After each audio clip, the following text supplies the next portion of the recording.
Our assurance is that the Lord is our defense. It's our stronghold. It's our fortress.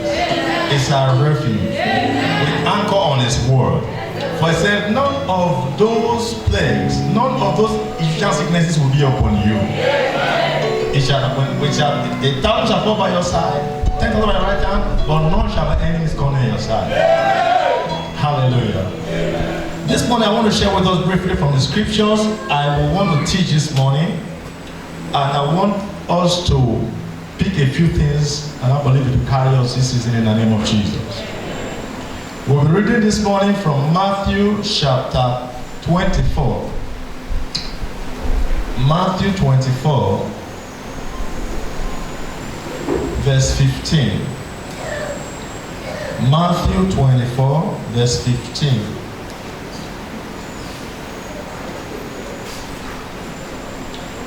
When you therefore shall see the desolation, when you therefore shall see the abomination of desolation, spoken of by Daniel the prophet, stand in the holy place. Whosoever readeth, let him what? So underline that. Whosoever readeth, let him what?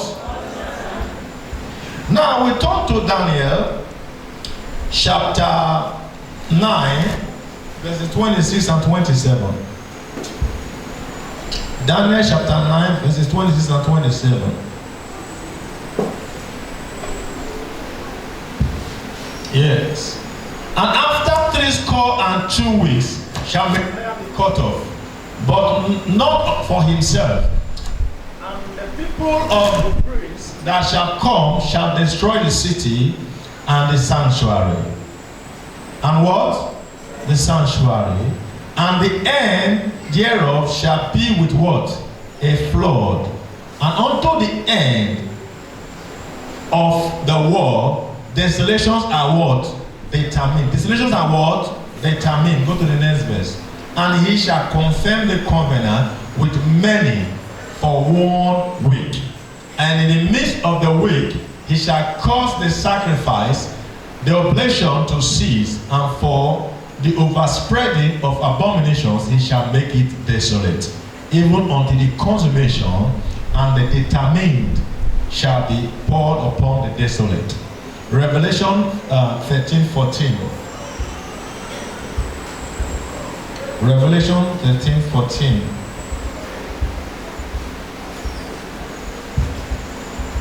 Okay. And deceive them that dwell in the earth by the midst of those miracles which he hath power to do in the sight of the beast, saying to them that dwell in the earth, that they shall make an image of the beast which hath wound by the sword.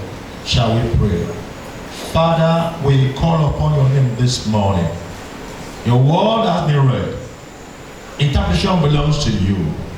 Speak your word to our hearts and we may be edified herein. Give me the tongue of the learned, hand me behind your cross. Pass through me to bless your church this morning in the name of Jesus Christ. I want to title the message this morning, The Last Flight. So pardon me if I want to preach or teach. I don't know what I want to do this morning, but I want to give a word that will carry you in this season. The last flight. Then I start to ponder, or we start to ponder in our hearts, what could be the last flight? I want you to imagine yourself in a strange land, in a foreign land, and the land is having so much, like in present time now, they are shutting down some cities, some nations, and you are in such a place and they are shutting down the nation, and you are told that calamity is all over, and suddenly you have an announcement that there is a flight headed for a safe haven. And the flight will only take a few of the lots of people who are with it. So imagine you have 1 million or 2 million people in a city or in a state. And the country should be made far above 1 million, should be about, like in Nigeria, we are close to 200 million. Then there is, not Nigeria, now there's a plague. I want to have that scenario in your mind, picture that scenario. And you suddenly had an announcement, there's a flight that will take I think the biggest flight is about 300, I don't know, or 400. You have a flight that will take just 400 people out of 200 million people. And you are told that the flight is not going to be by how much money you have, but it's going to be by first to board. First to what? Board. And every person is waiting for the announcement. The flight is on ground, but you want to go, they say, no, it's not time. Sit down. When it is time, we shall make what? Announcement. So at the sound of that announcement, who gets in first? And that base, or at the basis of who gets in first, that is how the flight will carry people. So the question is, what will be your position in this situation? I guess you want to be attentive because you want to hear the boarding announcement. You don't want to miss the boarding announcement. If your friend is saying, friend, please just hold on. I don't want to miss what? The boarding announcement. You know, a friend also shared with us a testimony, a story, where he was to fly with somebody. And one joker was there giving them what? Some joke. They got there and they were told, well, it's not time yet, it's not the boarding time, just wait. They got there quite on time. But they had one joker and they were laughing and laughing until they announced the boarding and the boarding, they didn't hear. The flight had taken off. So the flight was about to take off. That was when they got to themselves. At the time they would get there, the gate had already what? Been closed. The question is, imagine such a scenario, there is no more flights in the history of humanity. No more flight to be taken. What will be your preparation? What will be your state of mind? So having this picture at the back of your mind, let's go into the scriptures. Christ tells us in, you know, what brought about these teachings, the disciples, Christ was telling them, first of all, they got to the temple, and the disciples were telling him the beauty of the temple. They showed him the beauty of the temple. And Christ said, you know what, this temple you are seeing, as beautiful as it is, not one stone will be upon the other one in the nearest future.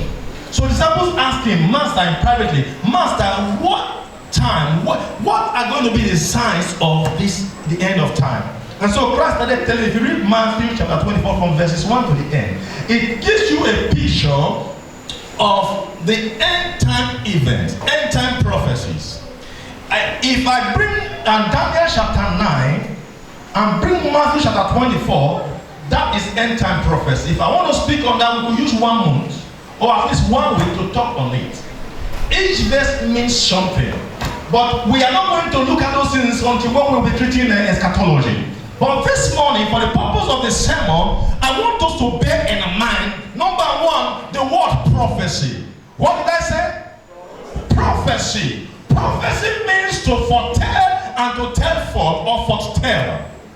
So, to foretell means talking about things that will happen in the future. To foretell or tell forth means to tell you forth, like I am talking to you now, I'm telling forth the word of God. So prophecy may either be to foretell, give you a revelation, an insight into what God wants to do in the future.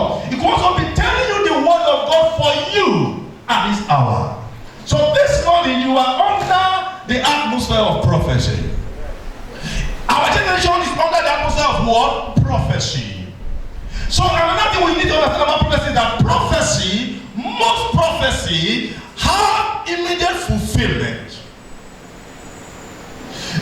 Some of them have, let me say some of the prophecies, let me use the word some now, have immediate fulfillment, immediate future fulfillment, and future fulfillment. So a prophecy may have been told, it is fulfilled now, it shall be fulfilled tomorrow, it is going to be fulfilled at the end of the world. So is the prophecy we have in Daniel chapter 9. So those verses, chapter 9, verses 26 and 27 is a wide margin. You can imagine the revelation that Daniel had, 7 weeks of Daniel, is a wide margin. It spans over centuries, over years. For instance, the 17 weeks of Daniel, the revelation of vision given to Daniel of the 17 weeks is the picture of the end time event. So if you count 17 weeks of Daniel, everything God told Daniel about the 70 weeks had happened. But you know what? The 70 weeks was grouped into two or three. You have this 69th week. In other words, let me not confuse you now. The 70 week of the prophecy of Daniel is 70 week of years. 70 week of what? Years, not just week per se, it's in years. So I want to spare the detail of how those events took place. But according to the prophecy God gave to Daniel, we are at the 69th week of that 70 week of years. That was when Messiah was caught up. If you read Daniel prophecy chapter 9, you will see, and Messiah was what? Caught up at the 69th week of what? The 70th week. The 70th week, that is 1 week remaining, is going to be it is going to mark the second coming of Christ, which ushers in the Antichrist, ruling for seven years. Praise the Lord. So we are between the 69th week and the 70th week. That's the church age. Many prophets of old didn't see our age. A few of them saw it. Now, the point I want to state this morning is this. Christ made a statement. When you shall see this desolation of the abomination and naked desolation spoken of by Daniel, he said, let him that readeth do what? Understand. Daniel tells us, I think in Daniel chapter 11, that the wicked shall do what? Wickedly. They shall not understand. But those that do not their God shall be what? Strong and do exploits. So you see wickedness on the increase because the wicked people will not understand. But the people of God, Bible says when you read, do what? Understand. So according to some theologians of the study of this prophecy that Christ gave, will remember in history two major events that happened that we may not forget in history. Number one was an emperor by name Antiochus Epiphanes that took over Israel about BC 167, if I'm not mistaken. He took over Israel, and what happened? He sacrificed pig on the altar of God, which was an abomination. So that was abomination and make it what? Desolation. So in the context of Daniel's prophecy, that thing had a fulfillment. But in the context of Christ's prophecy, he said, if you hear of the abomination that make desolation spoken of by Daniel, let him that readeth do what? Understand. He that readeth now in this context has to do with he that is reading. Present continuous. He that is reading it now. In other words, Christ came after that event. Now 70 AD and nothing took place. A Roman emperor took over Jerusalem and destroyed the temple. That was the prophecy which specifically, that place that Christ said, do you see this temple? Not one stone will be on the other. Everything happened. They had to break those stones literally, crush them, and start to bring out the gold that were inside. So it was made plain according to what Christ said. What I want to ask you is this. Those that say that the Bible is just some what intelligent men put together, where are they? This is happening before our eyes. The point is, Bible says, when you see these things, let him that do what? Understand. Of all the scientists we have in this world, of all their intelligence, one small thing called corona is putting the world in what? Devastation. And they are struggling to know what to do. At the end of the day, you know what they are doing? They are trying to shut themselves down. I told us last week about SAGE, that in those days, when people want to take over a city, they lay siege. In other words, they lay siege against the city. In other words, no person goes out, no person comes in, and the result is that economic activity will do what? Will crumble. So you will be forced, either because of hunger, to open the gate. and the enemy will invade. Now it's no longer our enemy that is doing it. We are shutting ourselves down by our own intention, because there's one thing outside that is strengthening lives. Yesterday I was talking to Apostle Shaba in the UK. He said that, my brother, it is terrible in this place, but for sure, none of those things will come near us. Praise the Lord. That is the confidence the church has. He said he had to go to a shop. You know, we are crying of poverty in Nigeria. I told you before that the problem we have is not poverty. You don't understand. It's not poverty. You are not sustained by how much you earn. You are sustained by God. It's not your money, so stop talking what you don't know. The man said they will go to a shop to buy food. They say you can't buy more than one or two because we don't have enough. So with your money, all the money people are you people keep you for money. All the money. Last time a few days ago I was here. I had some friends discussing about some young boys in the community that told themselves, say, you know what, we are going to go to somewhere, when we come back. You see all these politicians, they be small people where we did. The next time they will hear was that they became vultures. I asked these people, I said, usually when people talk, I don't get interested. But when they mention that, when I ask them, this thing didn't happen for some years back. They said a few months ago. So people are still scrambling for money. I'm talking about in a case where you have the money, but you don't have food to buy. So that is the situation the world is turning towards. The point is, all these are just God trying to draw to our attention, brethren, you do not belong here. You have a home. Our duty now should be to go back to the scriptures and start to ask God, Father, what would that have me do? There is no time. Many of us, when we are struggling and going over things that are irrelevant, there is no time. Time is running out. Time is running out. Excuse me. He said, when you shall see the abomination. So events unfolding are indication or indicative that something is about to happen. Then finally, in other words, if you look at Daniel chapter 27, verse 27, chapter 9, verse 27, 26 and 27 seem to come together, but 27 gives another. Can we go back to Daniel chapter 9? 26 and 27. Okay, 26 first. It said, and after this call and 2 weeks shall what?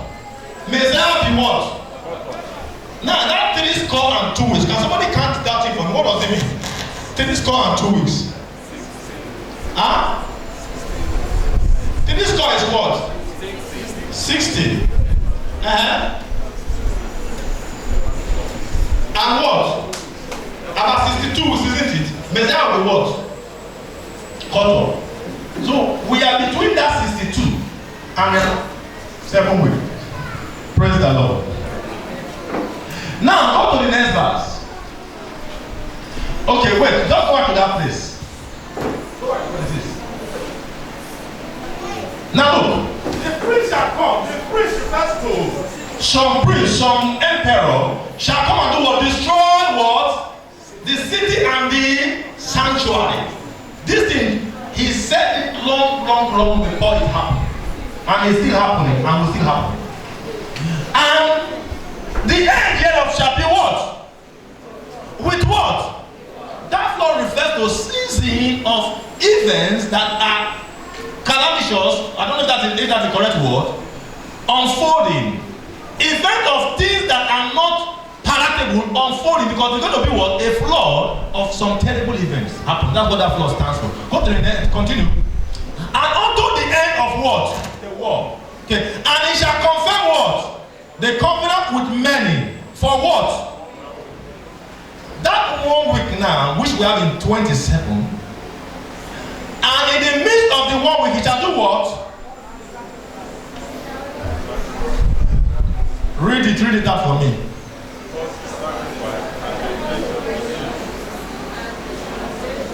No. Read together.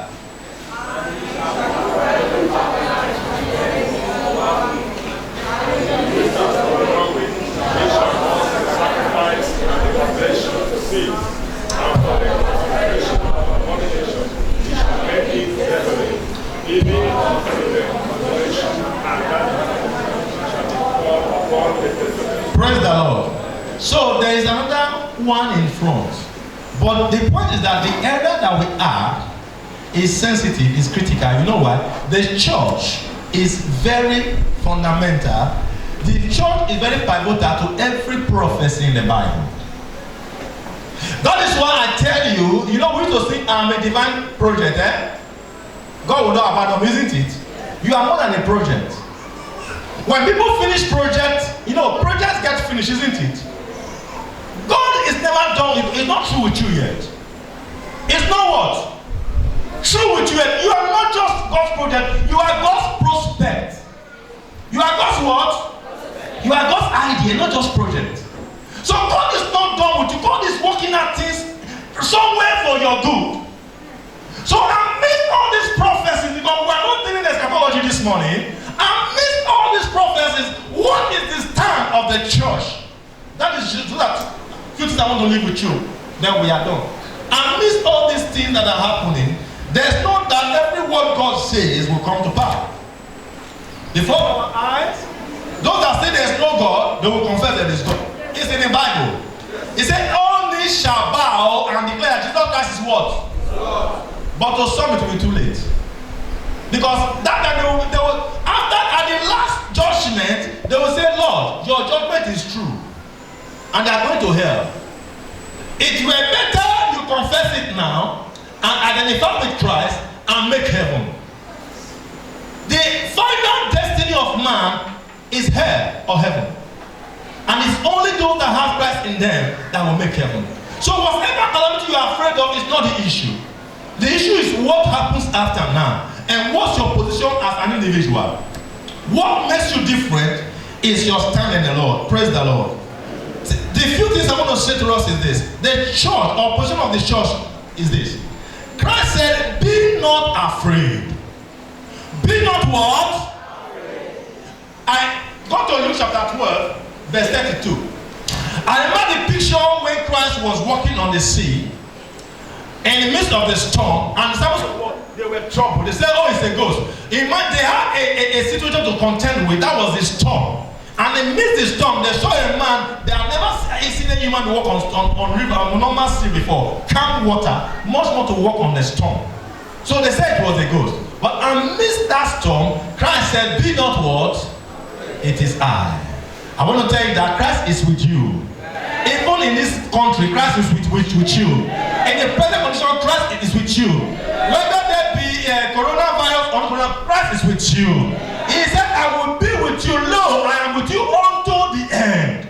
That is our stand. That's our consolation as Christians. So don't let your heart be troubled.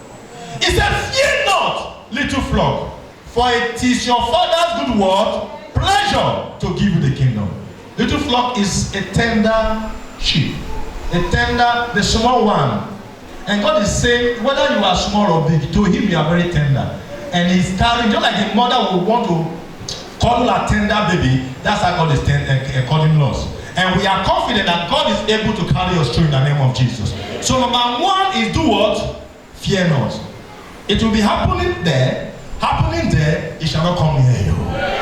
In the name of Jesus. Number two is this. Though there may be tribulations, the great tribulation will not meet you. What we are seeing in the world present is what? Tribulation. Bible says when you see all this is happening, it is beginning of what? Sorrow. But that very one that is called the great tribulation, you would have gone. You would have been what? You would have what? Now if you would have gone, listen, before the great tribulation, there will be what? Tribulations. Before the great tribulation, there will be what? Tribulations. We are going through the tribulations now. What you are seeing now is part of what? Tribulations. Between the tribulations you are going through now, between that pain, that pang you are going through, like a woman that is pregnant, that is at labor, between that time and the great tribulation, something will happen. The people of God will be what? Taken away from these things. But you know what? Between now and that time, there's no account. No person knows the hour. So go back to our topic. The last what? it is only those who are ready that will be caught up. It will come in unannounced. Just within the twinkling of an eye, before you do like this, the people are gone.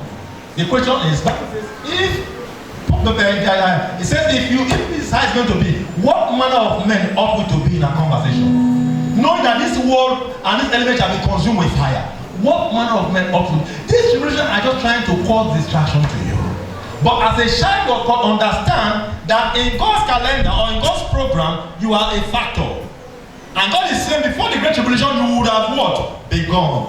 So the last flag is waiting. We are just listening to what? To hear what? The announcement.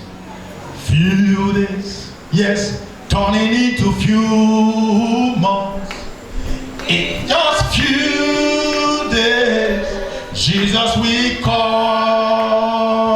No more crying. We shall be in just few days. We will go home. We'll be counting in centuries, in thousands of years, in centuries. We are counting in years, counting in months, counting in days. No one knows the day. In few days, we will go home. Ask them, are you ready? So you have to be attentive. Do not allow any distraction. You know those things that distract you. Do not allow those distractions. Praise the Lord. Now, Bible tells us in 2 Thessalonians 2:7.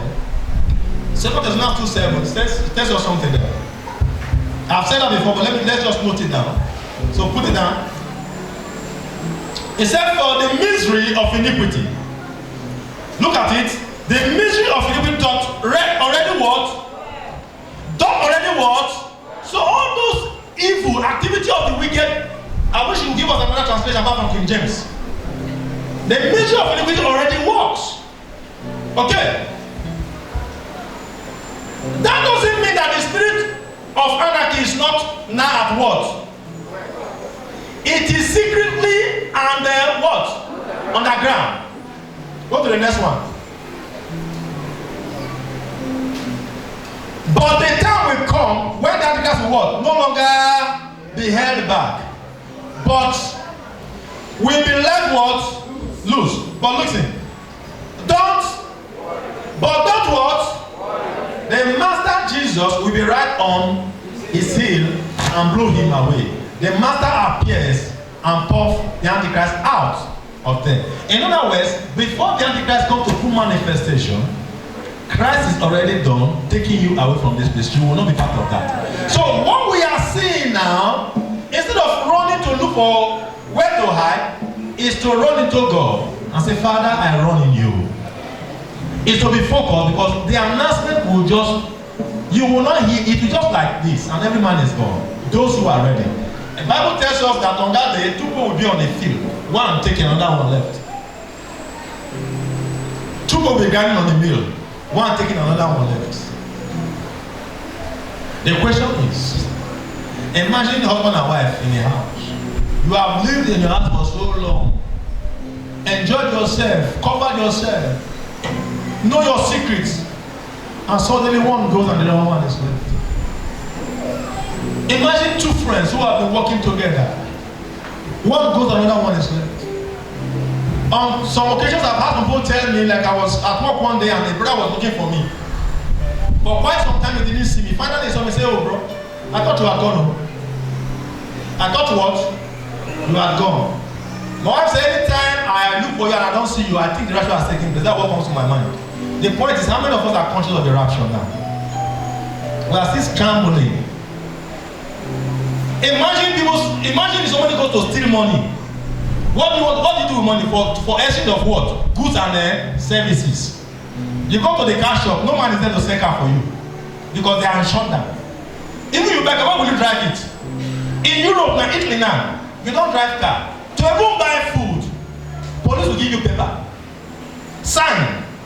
As you go, buy your food, come back. If you not get that paper, they will arrest you. These are all the beginning. Our position as believers, we should be focused. Let's be at alert. Let's be what? At alert. Finally, Finally, Matthew 24, 44 to 45. Matthew 24, 44 to 45. Finally. Do you know when the children of Israel were to leave Egypt? God gave them specific instruction. On the night of the Passover, what did he tell them? He said, stand with your loins, what? Guard about you. Guarded. He said, eat the food what? In a hurry. Eat it what? Because something will happen. As soon as it strikes, the Egyptians can no longer take it again. They will drive them out. So they needed to be ready. They were standing. If you were sitting before your Christianity, it's time to stand up. If you were sleeping before, it's time to wake up from that sleep. Because all these things are just God trying to alert the church, not the world. Because the world is doomed. Those in the world are already what? Doomed. This is happening for God to alert us that my coming is what? Therefore, be ye what? Also ready. For in such an hour as ye think not, the Son of Man cometh. Go to verse 45. Who then is that faithful and wise servant, whom his Lord hath made what? Ruler over his household, to give them meat in due season. Every one of us has responsibility to lead people at different levels, different capacity. But I've come to realize that the most challenging task in life is to lead. Many of us think that leading or leadership is position. It's not about position, it's about responsibility. And when you are leading, when I look at the life of Moses, I live in fear at times. You know why? Moses, Bible says it was a man after God's. No, it was the biggest man, and God said if there were any prophets not like Moses, He spoke with Moses one-on-one, and this man didn't make it to the promised land. God said, because you did not sanctify me before my people. I fear pastors. I fear teachers. No wonder, is it James that tells us that let not us all be what? They struggle to become what? Teachers. Because we face greater what? Damnation. Brethren, it's time to go back and start to ask yourself, Father, help me. Help me. Help me. Shall we stand this morning?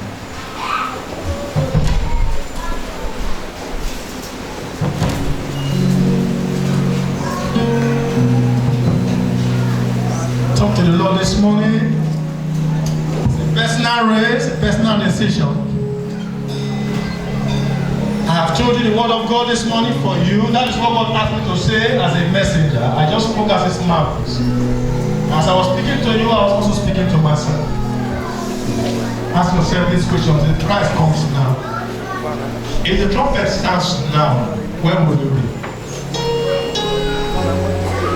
All those our craftiness, our indulgence, our negligence, reckless behavior. If Christ comes now, what will be your position? God has made everything possible, everything for you to be saved. This is happening as signs to alert you that the coming is at hand. If you miss heaven, whom will you blame? Today we are fond of blaming people. We blame pastor, blame the senior pastor, blame the other associate pastor, blame children's pastor, blame the leader, blame member. You can blame any person for anything you do, but you have the responsibility of choice. What choice you make is your responsibility. Will you allow people's attitude to factor into your character? Because of that sin that our brother being a tongue on your fire and say, no, I can't forgive this one. It's more than it's too much for you. And you are in the same church, you don't greet each other. You see your brother, your heart will break. You see your sister, you are troubled. When they're happy, you are not happy. When they are sad, you are excited. Then ask me, if Christ comes now, tell me, where will you be? What will be your position? What will be your state? What will be your stand? All this is happening is not for the world. It's for us to just understand that the coming is at hand. Not that we are going to be part of the plane.